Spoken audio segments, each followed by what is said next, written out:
and welcome to Uranium Glass Collecting. I wanted to talk today about something that happens that's pretty natural when you start collecting glass, and that's the networking side of things. In front of me here I've got some very cool pieces that have been either given to me as gifts or have been passed on from family members and passed down to me. And I thought it was kind of cool that when you start collecting, the people around you start getting interested in this stuff because of what it does and what it looks like, and particularly with uranium glass. It has that fantastic wow feature to it that interests people whether they like it or not. So let's get into it. So these awesome pieces of uranium glass were either given to me by family members or people that know that I'm a collector. One of the really cool things that happens when you start collecting something like uranium glass is that the people in the network around you gets interested in what you're doing because it's an interesting and fascinating world that we collect. You know, this glass, they didn't know or they don't know that this glass glows. So when we present it to them with either a black light or they might come around to our house and see a display, most people are interested in why we collect and why it glows, and we can usually tell them the backstories of each piece. So the idea is to build up your network, to get those people around you to help you build your collection, especially if you're a beginner. If you're first time and you've only found your one piece, you know, it is worth phoning up Nana and going around for a cup of tea at Nana's place, because I can guarantee you that she will probably have a piece of uranium glass in one of her duchesses or cupboards that she never knew she had. The older people tend to keep their glassware. It's either passed down through the family or, you know, they're of that age where depression glass has come through, either been collected by them or a part of their ensemble of plates and cups and things like that. So it's definitely worth hitting Nana up. And you never know, she might give you a piece, or in my case, my mother-in-law gave me these two lovely pieces here for my birthday a couple of years back. Very kindly donated them to my collection, where she knows they'll be kept safe and I'll never sell them anyway.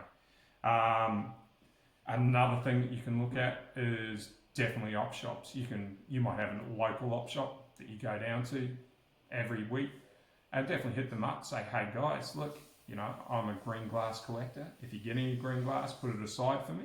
You know, highly unlikely that they will, but, you know, definitely worth hitting them up for it. And, you know, at least that way you've tried, and you never know, they might give you a tap on the shoulder and say, hey, we saw this piece. We didn't keep it aside for you, but we hid it over in that corner. Yeah, so definitely worth a go on there. But build your network up. When you're a new collector, it's really important. These pieces here, this lovely bamboo vase from Italy was given to me for a birthday from my wife. It was one of my early pieces. It glows fantastic. Don't know the age, but it is a lovely piece and a beautiful gift, you know, and that stands out as one of my strong uranium glows in my collection. This other piece here, very ornate, was given to me by my son last year for my birthday. A beautiful hanging cradle, stunning piece. Special piece of glass work. Come all the way from Melbourne, Australia, and I'm in Brisbane, so it's travelled a long way from the south to the north.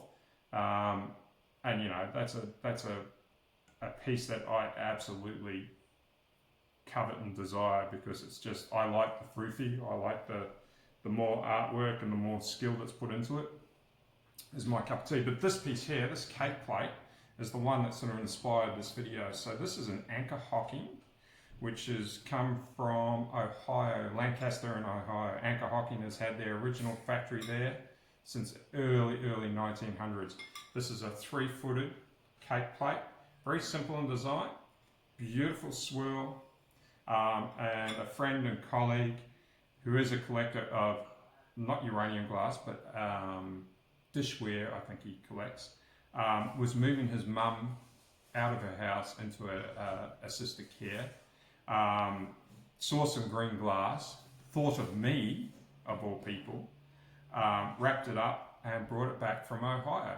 This was his mother's mother's, so there's a family connection for him, and he knows that it's going into a fantastic collection. So, you know, this will be a piece that it's got a provenance, it's got a bit of history to it.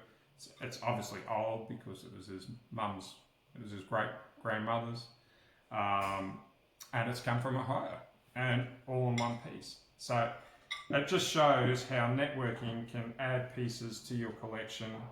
You know, put the word out, get friends when they come around. We have family members that send us messages on Messenger, you know, in the middle of the week. They might have a day off and be at an op shop and they go, oh, this is green glass. Is this something that you're interested in? And you can say yes, no, or otherwise. But at least they're looking for you. You know, spread that network out, build your network up, and that will build your collection with it. And, you know, some pieces you might get as presents, some pieces might be given to you. You know, grandma might leave something in a will for you. You never know. It's just one of those things that is definitely worth doing. And yeah, all else fails, you've got the Facebook pages to definitely talk to and find out more about. And, you know, network. There's plenty of people selling and moving stocks and items on there too. But that's what I wanted to do the video about today. I have a bonus section also. We'll move these out of the way.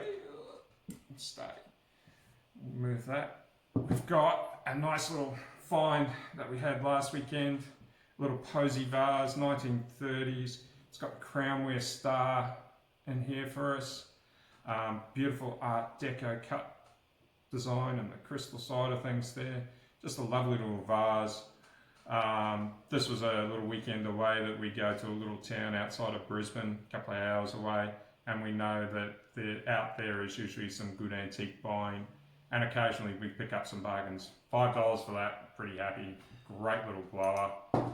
And this one here, everyone probably seen these before. This is a posy trough or a posy vase. Bagley, again 30s, you know, frosted, just feels really nice, texture's really nice. You get these in heart-shaped circles, U's, some come in silver-plated holders, but this one's just nice and tidy and just by itself. And again, off the same buyer for $10. So those are a couple of bonus buys for the week. I hope you guys found some bonuses and some good buys, and happy hunting out there in the wild.